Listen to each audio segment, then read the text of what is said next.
meu nome é Eliane Elisa e hoje estou aqui para conversar com vocês um pouco sobre convivência nos diversos espaços públicos e privados. Para iniciarmos nossa aula e compreendermos bem a diferença, vamos fazer uma classificação entre o que é meu, o que pode ser considerado de uso individual, e aquilo que pode ser considerado como de uso coletivo, ou seja, aquilo que é de todos. Dentro de uma sala de aula, por exemplo, os cadernos, os lápis, a borracha, uma carteira, as mesas, uma mochila, um parquinho. Esses objetos ou locais, eles são de uso pessoal ou de uso coletivo? Quais deles a gente poderia considerar de uso pessoal e quais deles a gente poderia considerar de uso coletivo? Da mesma forma que existe essa diferença entre o que é de uso pessoal e de uso coletivo dentro da sala de aula e dentro da escola, existe também essa diferença entre os espaços que nós conhecemos e utilizamos. Vamos entender um pouco mais sobre isso. Quando pensamos em uma cidade, vários pensamentos e imagens vêm à nossa mente.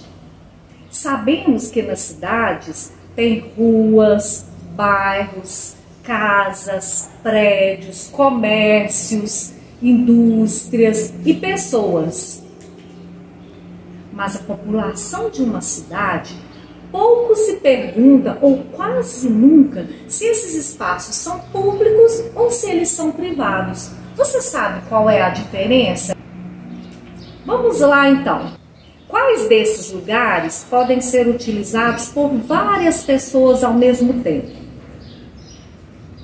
Quais destes espaços podem ser utilizados apenas por pessoas conhecidas ou que recebam autorização para acessá-los?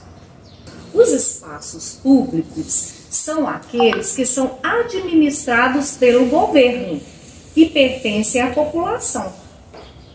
A rua, por exemplo, é pública, ou seja, ela pode ser utilizada por todos, assim como as praças, os jardins, os parques também são públicos. As pessoas podem circular nesses espaços livremente. Já os espaços privados, eles pertencem a alguém, a alguma pessoa ou empresa. Um exemplo de um espaço privado são as casas. As casas pertencem a alguém, não é mesmo? Lojas também, restaurantes, açougues, escolas particulares, shoppings também são exemplos de espaços privados. Geralmente, os espaços privados ou particulares são mantidos pelos proprietários. Eles é que são responsáveis tanto pela manutenção quanto pela limpeza desses locais. Já os espaços públicos são de responsabilidade do governo. As prefeituras, por exemplo, fazem a manutenção das ruas, das praças e de todas as instituições que são públicas. Mas quem deve ajudar a preservar e cuidar desses espaços é a população. A população tem que ajudar a manter os espaços públicos limpos e preservados. Você sabia que você também é responsável por preservar e ajudar a cuidar desses espaços? Como os bens públicos são de todos, temos que pensar que é um direito nosso utilizar esses espaços, mas também é um dever nosso cuidar para que eles fiquem sempre preservados e limpos. Se vimos alguém destruindo, sujando ou poluindo algum desses espaços, podemos pedir para que essa pessoa não faça isso, ou, dependendo do caso, informar as autoridades do local. Pois destruir um bem público é um crime e a pessoa pode até ser presa. Agora, nós vamos falar sobre a utilização desses espaços públicos. Alguns são utilizados para a circulação de pessoas, como as ruas, as praças, por exemplo. Outros são utilizados para lazer. Algumas praças, jardins, parques, e até mesmo as praias nos locais onde tem. E outros servem para abrigar instituições públicas, instituições que fazem parte da administração pública. Por exemplo, as bibliotecas, os hospitais, os postos de saúde, a própria prefeitura, os museus. Alguns espaços públicos são de livre acesso, ou seja, as pessoas podem circular neles a qualquer momento. Já outros espaços, apesar de serem públicos, ou seja, pertencem à população, a circulação de pessoas deve ser controlada ou até mesmo evitada. Uma escola, por exemplo, você já pensou se as pessoas pudessem entrar e sair a qualquer momento, qualquer pessoa pudesse entrar numa escola? Ia virar uma confusão, não é mesmo? Assim também, existem alguns espaços privados que são de livre circulação de pessoas. Por exemplo, supermercados. Eles são propriedades privadas, eles têm um dono, mas qualquer pessoa que quiser fazer compras pode entrar livremente no supermercado. E na nossa casa, qualquer pessoa pode entrar? Na nossa casa, como ela é uma propriedade privada, nossa família que determina quem pode nela entrar. Ela não é um espaço público, só pode circular nela quem for convidado. Agora, é muito importante pensarmos que, independente do espaço ser público ou privado, nós devemos manter sempre o respeito e o cuidado com as pessoas que estão ali o tempo todo. Pensando nisso, vamos ouvir a história que a Renata Camargos irá nos contar. Sou Renata, contadora de histórias do canal Reinventa Renata, e hoje trouxe uma história para você.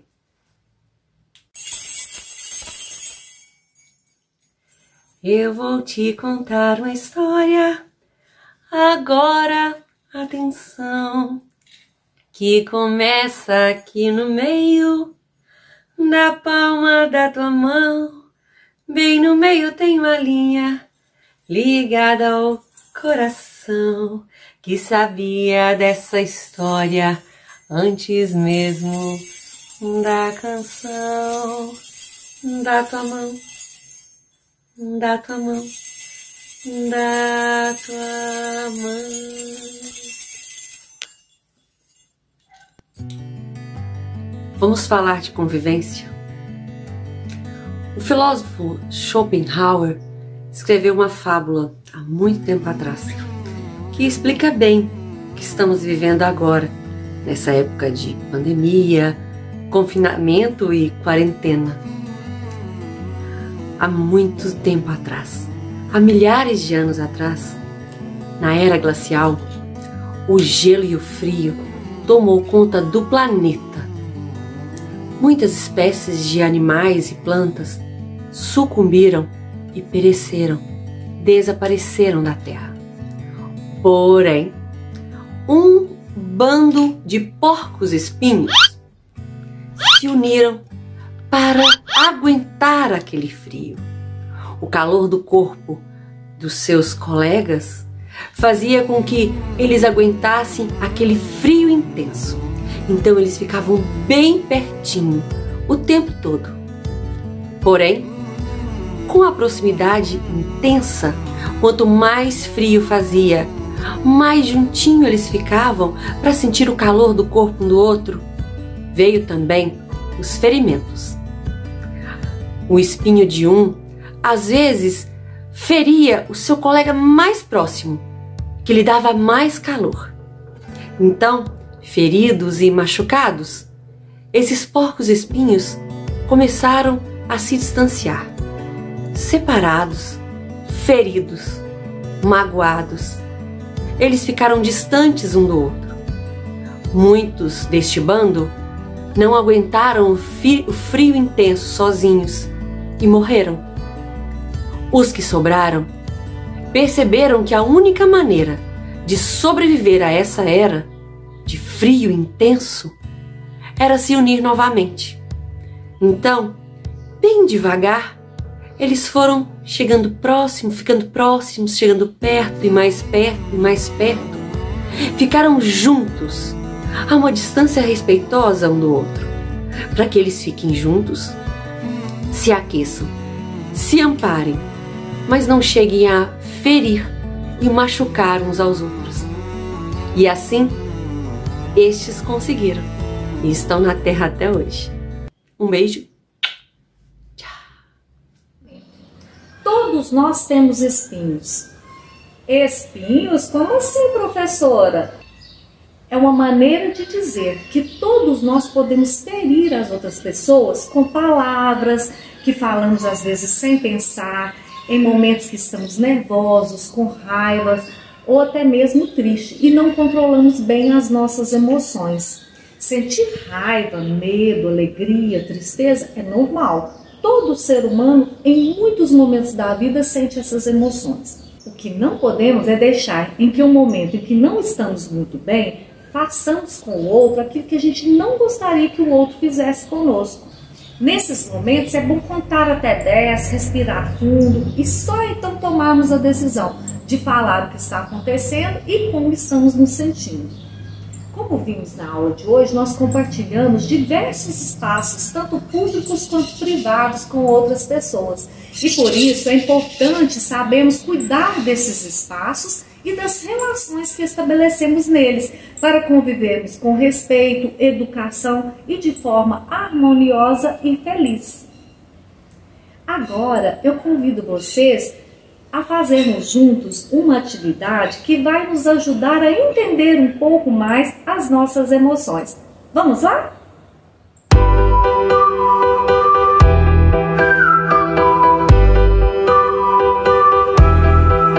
Hoje nós vamos aprender a fazer um marcador de livros, que vai nos ajudar a sinalizar e entender melhor as nossas emoções.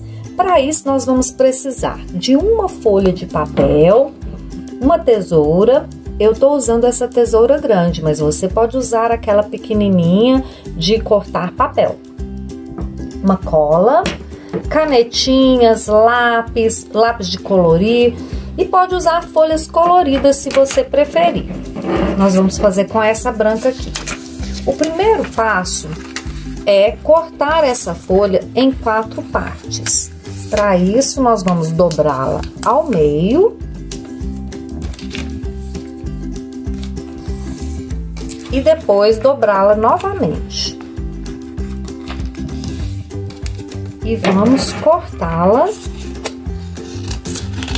em 4 partes. Nós vamos usar apenas uma parte agora.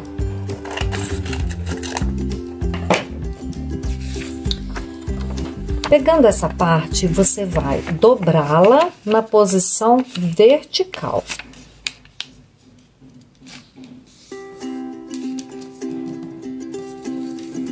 Aí, nós vamos pegar a parte inferior e fazer uma orelhinha, uma dobra. Viramos e fazemos uma orelhinha do outro lado, na outra parte. Vai formar essa figura. Aí nós vamos cortar as duas partes, as duas orelhinhas.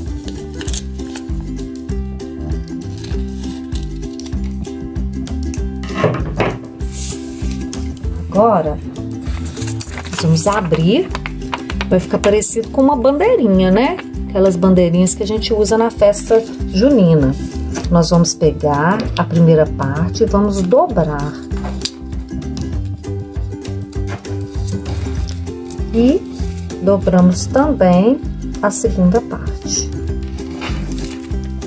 Aqui, nós vamos fazer agora a carinha. Eu vou fazer uma carinha feliz. Aqui você pode desenhar da forma que você quiser. Vamos fazer uma carinha feliz para usar naquele dia em que eu estiver bem feliz.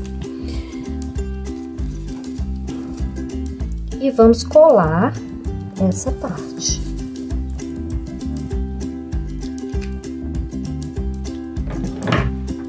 Se quiser, podemos aparar, você fica um pouquinho torto, podemos aparar essa pontinha depois de colar. E está pronto o nosso marcador. Eu fiz uns outros coloridos aqui para que vocês vejam. Esse, por exemplo, eu fiz uma carinha de medo, para aquele dia em que eu estiver com medo. Esse outro, eu fiz uma carinha triste, para aquele dia em que eu estiver triste com alguma coisa ou com alguém. Fiz esse outro com uma carinha de zangado, para aqueles dias em que eu estiver com raiva ou zangado com alguém ou com alguma pessoa ou com alguma coisa. E um outro de feliz, aí a gente pode enfeitar, olha que bonitinho que ficou esse de feliz. E aí, quando eu estiver lendo um livro ou fazendo o dever de casa, eu posso usar esse livro, esse aqui já até tem um marcador. Eu posso usar sinalizando a minha emoção naquele dia. Eu coloquei um de feliz, porque hoje eu estou muito feliz de estar aqui com vocês, ensinando vocês a fazerem esse marcador. No dia que você estiver com medo, você vai usar esse. E o importante é que, vamos supor que você esteja com medo, você vai usar este marcador. E aí, as pessoas que convivem com você vão entender que naquele dia você está com medo de alguma coisa. E aí você vai parar e pensar, por que eu estou com medo? E é importante você procurar um adulto para conversar e te ajudar a lidar com essas emoções, principalmente se você estiver triste, com medo ou zangado com alguém ou com alguma coisa. Espero que vocês tenham gostado da atividade e que essa atividade te ajude a entender melhor as suas emoções e a conviver melhor com as pessoas. Espero que tenham gostado da aula de hoje.